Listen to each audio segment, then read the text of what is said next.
باي كلي بلقتي سبقتي لبقتي كلي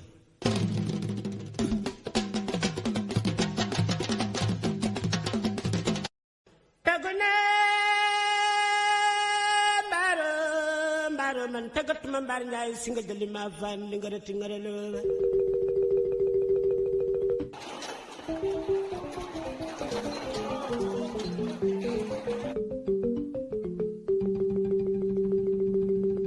tay ma fay limbar man fay way langa fayatuma langa kuma xama yoni wona dandul si njaay man daanat man ñu njaay ma Des jets de pierre sur les policiers et en face des forces de l'ordre qui répliquent par des tirs de gaz lacrymogène. Le président doit être tué devant le palais et on doit sortir son corps dans la rue comme Samuel Doe. Et va partir. Vous les forces de défense et de sécurité c'est un problème c'est pas ay affaire Djibi John wala Papa John wala Bignona wala Medina Mankagne. Le problème est que Ousmane ne respecte pas nos forces de défense et de sécurité parce que les militaires blessés de guerre xam nga wax naa ko ci benn intervention benn live bu ma doon intervenir fan yi passé Ablaye Wade dafa ñëw mu defal leen ay carnet pharmacie parce que gis na ne seen pension demeewul noonu te daf ci am ñu am ay douleurs yu atroce douleurs yu doy waar nga xam ne mun nañ toog une semaine duñ nelaw les blessés de guerre ay douleurs yu doy waar lañ am léegi Ablaye Wade ñëw defal leen ay carnet de pharmacie nga xam ne da ngay dem jëli garab bi Macky Sall bi mu ñëwee comme moom il réfléchit ci dafay mel dafay toog di waxtaan ak yow balaa muy jël décision mu jël defal leen ay xaalis defal leen benn indemnité gaa yi ñëw ñoom badu mën lépp bi ñu yegsee ñu dindi loolu furaas ba mu set wecc waaw ba mu set les blessés de guerre bu leen Ousmane Sonko mënut a yërëm nan lay yërëmee ay militaires yu nekk en validité mënut a nekk parce que les blessés de guerre Ousmane gis nga nit da nga koy yërëm imaginel xale bu góor bu ndaw ba nga xam ne 22 ans la 23 ans ñu ne tapit tànkam lan moo ko dagg miin ñooñu nga waroon leen a bàyyee liñ moom wala nga yokkal leen ci sax d'ailleurs mais boo mënee jël 5 milliards de nos francs CFA 5 milliards de nos francs CFA nga xamante ne ma wax gars yi ma ne leen benn milliard rek néeg bi ma nekk nii yaakaar naa buñ ko fi tegee en biir de 10 000 doo am foo jaar nga jël 5 milliards neexalee ko ay bandi salté ay reykatu nit ay tekkatu cocktail molotov ay sàcc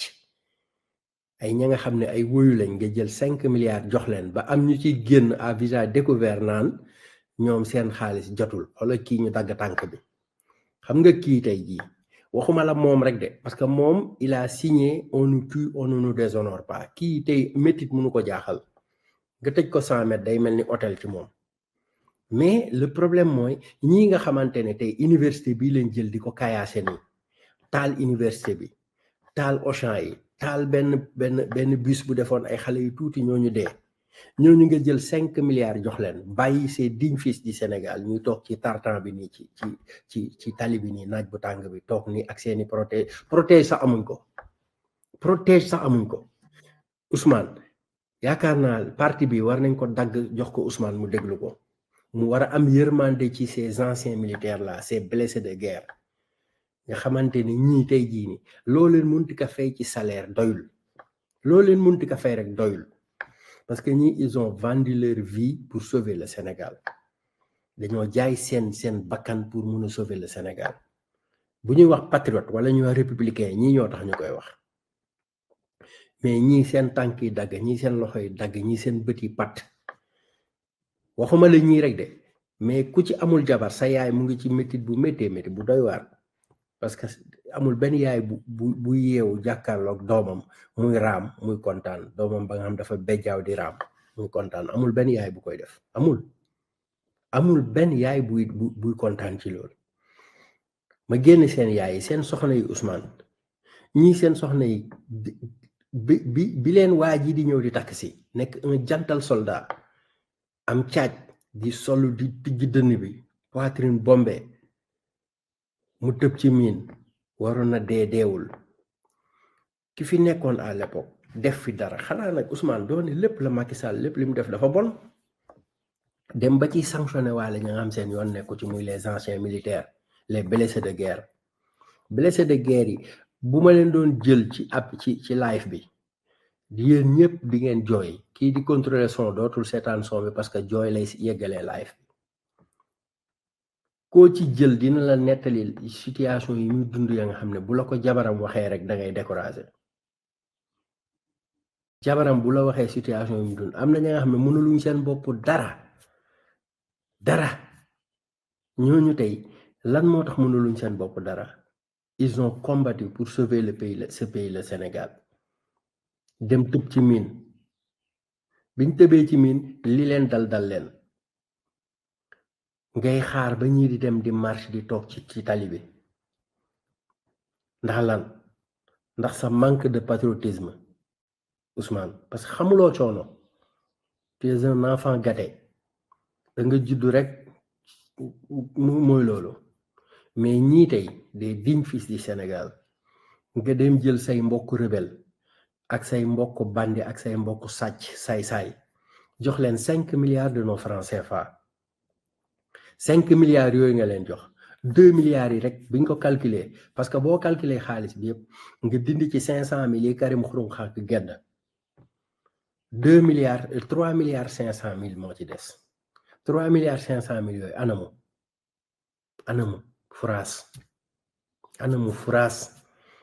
ñan nga ko jël jox ko MFDC nga ko jox 3 milliards 500 000 nga jox ko ñi nga xamante ne ñoo dagg tànk suñu doom yi ñoom ñoo pattal tànk suñu doom yi ñoom ñoo rey suñuy doom nga dem jox leen ko parce que ñoom ñoo ñëwoon jàppale la pour nga déstabiliser Sénégal pour que 2024 dëkk bi dem en dessus-dessous. Heureusement que le grand homme, le patriote, il a compris. Le grand républicain Macky Sall, il a compris te du nangul dugg ci sa piège boobu noonu. Il a compris jusqu'à ce que mu joxe dëkk bi dem. Tey jii nag ñooñu ñoo nekk nii tey toog ci tarmat bi nii. La grande muette, il peut pas parler. Mais moi, je vais parler à leur place. Gis nga ñii ngeen di gis nii tey jii ba léegi amaguñ avance tabaski. Ñii nga xam ne ils ont donné leur vie pour sauver des vies. C'est digne fils du Sénégal. Ba tey jii may wax ak yéen amuñu avance tabaski. Xam nga ku amul avance tabaski à 10 jours de la tabaski kii xalaatul ñu dox ko carnet pharmacie kii xalaatul ñu jëndal ko protège bu bees. ñii nag président yi fi jaar te ma xam ci ñoom muy Ablaye Wade di Macky Sall ñii or lañ woon seen kanam or ils étaient de l'or. Ablaye Wade dafa ñëw defal leen ay carnet pharmacie Macky Sall la ñëw jël pension spéciale jox leen pour ñii tey jii la Ousmane Sonko bëgg a toroxal. Et pourtant on a dit quelque part on l'a écrit au camp Dial Diop on nous tue on ne nous déshonore pas képp koo dégg mu ne mais rek civil la. Mais on nous tue, on ne nous déshonore pas. Et ça, c'est déshonorer l'armée sénégalaise. Ça, c'est déshonorer les forces de défense et de sécurité. Moi, bàyyi ñi ñuy dund lii bay dem bay toog ci suuf nii ci naaj bu tàng bi xoolal kii ni bandaasee tànk bi rek tànk bi tipp la def dagg ma xam ci ka nga xamante ne muy Kanouté caporal chef ou je sais pas quoi mënoon a football dëkk Thiès nekkoon vrai guerrier nekkoon vrai combattant. Tankam dagg tip mu nekk un jeune très ambitieux un jeune gradé mënoon a football tànk bi ne tip dagg kooku ak ñooñu tey jii nii mënuñoo faju et la presse ne parle pas amul benn presse bu am fitu dem fekk ji ñii seen kër yi def ci ñoom reportage déedéet mais am ngeen fitu dem cité kër góor gi pour def ci reportage ci mantologue boobu noonu fenkat bu mag bi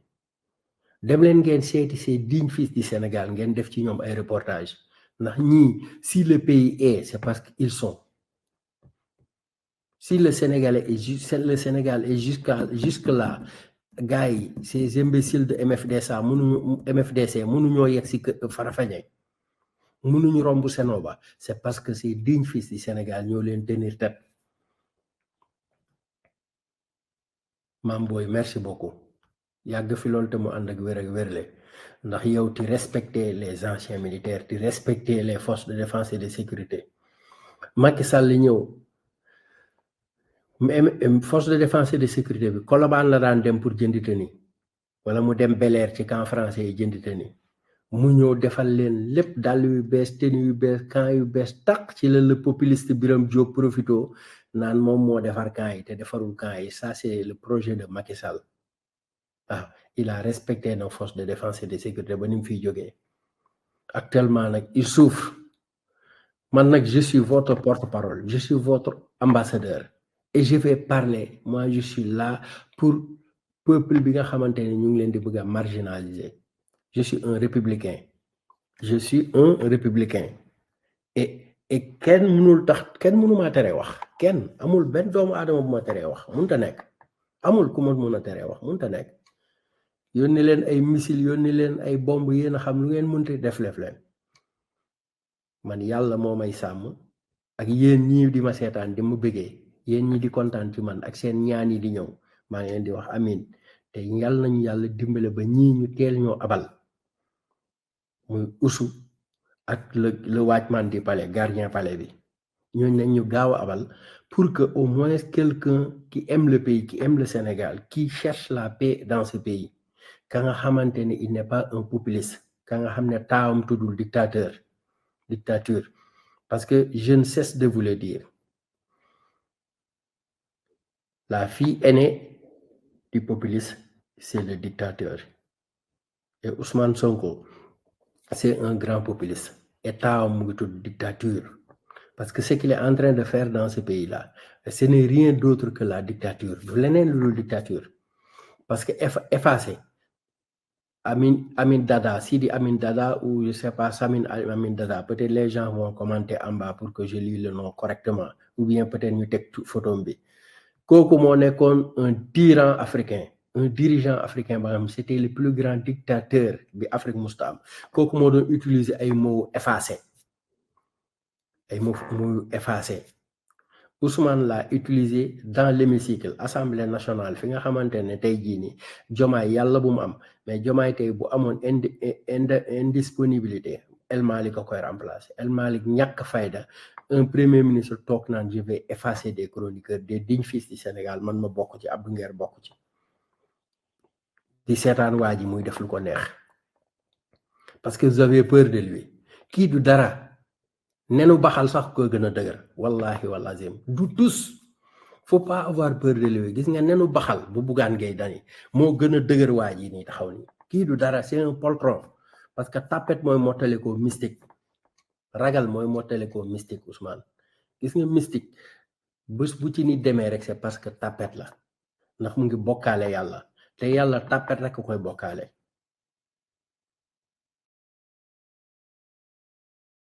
Salaamun kawlan min rabbi rahim loolu rek a fi nekk leneen nekku fi salaamun kawlan min rabbi rahim leneen nekku fi loolu loolu te nag comme yow gëmoo yàlla li nga gëm mooy xërëm li nga gëm mooy mystique buñ la reyloo woon sa mbokk sax nga rey ko naan deret bi sangoo ko pour nekk fii nii au pouvoir ñun mënoo ci ñun dara absolument rien mënoo ko ci ñun da ngay sonn rek tu te fatigues pour rien du tout. Parce que li nga nekk nii daf laa neexul mooy boo xëyee sa jibi bi ne kërëj taxaw boo duggee sa oto dem sa bureau mu ne kërëj taxaw booy waaje wàcc mu yëngatu ci biir tubéy bi mais boo duggee sa kër rek mu lemu dem au repos loolu moo la métti te loolu li koy dindi xam nga mooy lan mooy nga respecter sénégalais yi loolu rek koy dindi amul beneen garab man maa lay jox garab bi tey libère les prisonniers politiques libère Abdou Nguer libère Farba Ngom libère ñeneen ak ñeneen ñii bi seen kër yi soo ko defee guddi bés boo ko defee 2 heures ci bëccëg 14 heures nga libérer les prisonniers politiques ñii bi seen kër yi 18 heures sekku dina dugg kaaf parce que sa bopp bi sa genoux yi ñoo diis actuellement ndax mënoo coxale ñun nag moom yàlla dimbale nañu dañuy reer ba suur lekk xorom lekk suukar waaw nekk ci jàmm ak salaam bu ñu amul ay milliards yu ñu sàcc it am nañ jàmm ak salaam suñ biir kër yow nag loolu mooy tàng sa xol bi te garab bi lay faj yomb na garab bi lay faj xam nga mooy lan tu demandes pardon aux Sénégalais que ne fen naa leen tële naa fen naa leen mënuma ko nga oo Macky Sall wala nga dem ba Maroc nga fekk ko fa toog sukk comme ni nga raame woon fële ci Mermoz nga dem raam nga ne ko maa ngi jéggalu nga def ko noonu ci Farba Ngom def ko noonu ci ñeneen ñi nga tëj jaay leen doole ñoom Ablaye Ndiaye ak ñoom Ardo Ñinga ñëpp nga dem ku nekk nga oo ko su la nga yónnee ko oto mu indi ko ba primature nga jéggalu ci moom sukk jéggalu boo ko defee boo wàccee ngoon boo yeggee kontaan mais boo ko deful da ngay gis sa soxna yi dañ lay romb rek façon jonge bu ne def nañ ko façon cocktail bu ne naan nga ko naan nga jinjeer ak dugub bu bees naan nga gerte xemb ak gerte lekk nga gerte kemb ak ñambi lu ne def nga ko mais sekk du musa dugg kaaf loolu man maa la ko wax maa la ko baaxee boo buggee am jàmm mayel nit ñi jàmm soo mayul nit ñi jàmm doo am jàmm Ousmane nekk nga maire Ziguinchor kontaanoo nekk nga député kontaanoo nekk nga premier ministre président kontaanoo jox nañ la lépp kontaanoo ba tey rek yaa ngi mer lan moo indi loolu yëpp c'est parce que ba léegi amuloo satisfaction morale moom moo la manqué moom mooy actuellement da ngay mere sa bopp yow da ngay dëj yow kese nga mer yow kese nga mer loolu c'est une maladie et je te conseille soo bëggee lundi prochain essayé ko lundi boo ko essayé libéré ñi nga tëj ci kaso bi seen doom yi ak seen jabar yi toog leen di xaar bés boo ko essayé Lat Diop mi papaam gaañu nga téye ko ci kaso bi ba tey ak ñeneen gis nga boo leen libéré lundi mercredi boo wàccee dem sa kër yaay raw fasu naaru góor mais soo ko deful man maa la wax ne la wallahi wal azim c'est que du musa dugg kaaf tu seras toujours xoolal sa kanam bi regarde toi demal ci seetu nga xool Ousmane mu bële ba nga nekkoon yow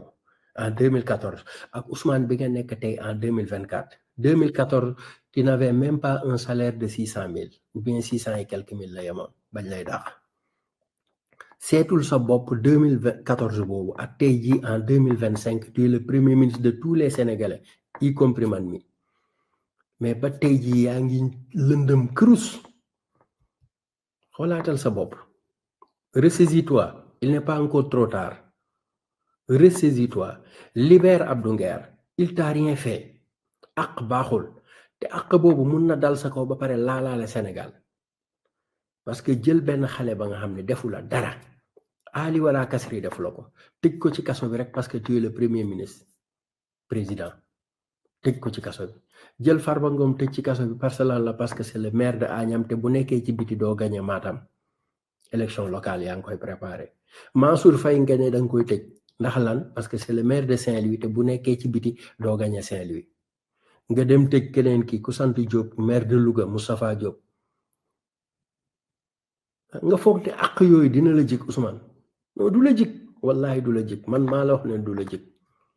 gis nga sa gémmiñ gi xeeñ na sa doomu ndey moo la koy wax gis nga ñun ñi di wax ci réseau yi nii bul foog ne dañ laa bañuñ la on aime le Sénégal ñun bañuñ la mais dañoo bëgg Sénégal comme dañoo bëgg Sénégal nag te bëgguñu nga échoué bés boo échoué musiba naaru laay am Sénégal moo tax ñu lay rappeler à l'ordre di attirer sa attention chaque jour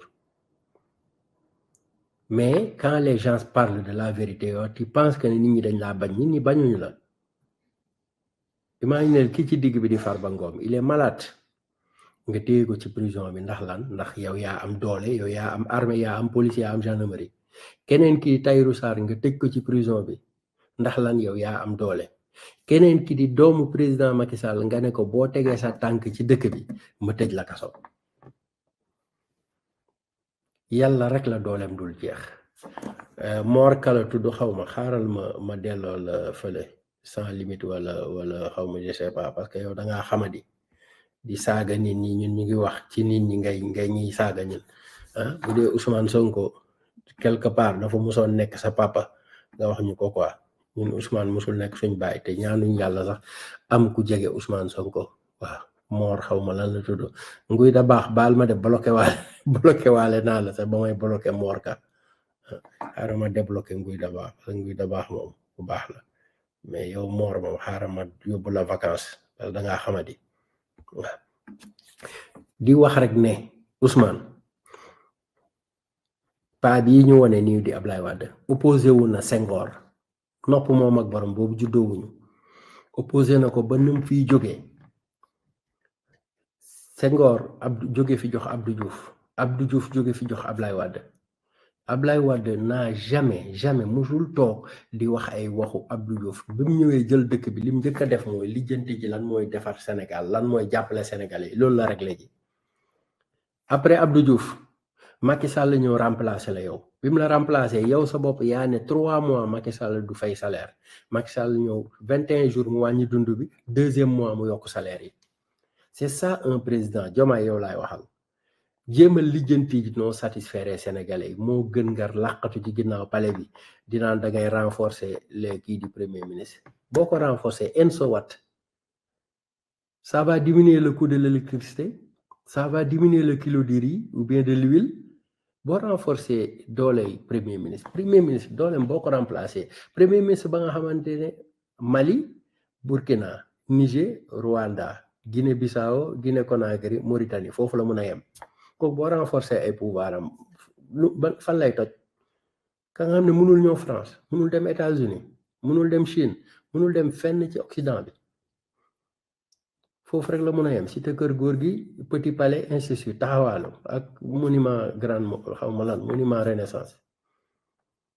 Ressaisis-toi, il n'est pas encore trop tard. Tu as hérité d'un beau pays. Un pays ba nga xamante ne laajuñ la nga defar aéroport laajuñ la nga defar stade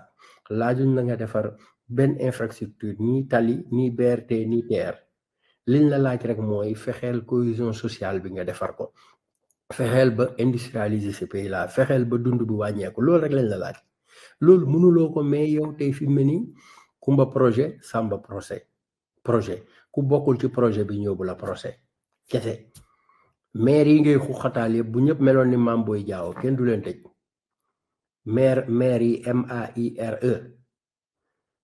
Mansour Faye tey bu defoon déclaration ne ñëw na Pastef nga bàyyi ko jàmm Farba Ngom idem mais comme Mame Boye Diao moom bon mooy loolu ñooñu mun nga leen manipuler heure bu la neexee waaw parce que ñoom ñëpp sont des traîtres et je l'avais dit avant les traîtres qui entourent Macky Sall les traîtres au pouvoir tey jii yàlla jox na ma raison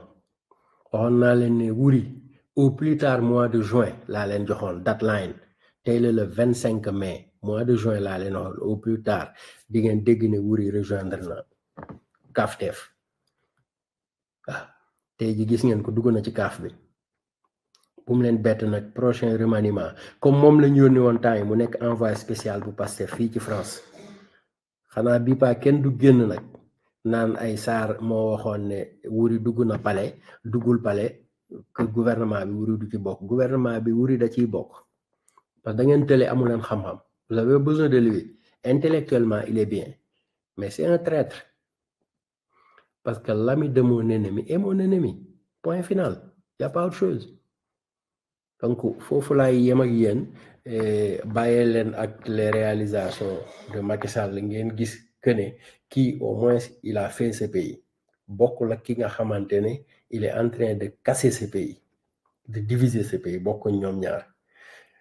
leen di jox rendez-vous semaine prochaine incha allah ci antenne libre ba nga xam dañ leen bàyyi yéen it ngeen wax seen xalaat parce que ci ngeen bokk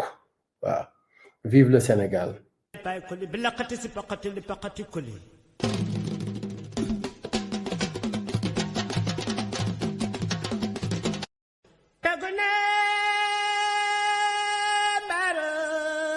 man tagatuma mbaar njaay si nga jëli ma fan li nga reti nga reloowe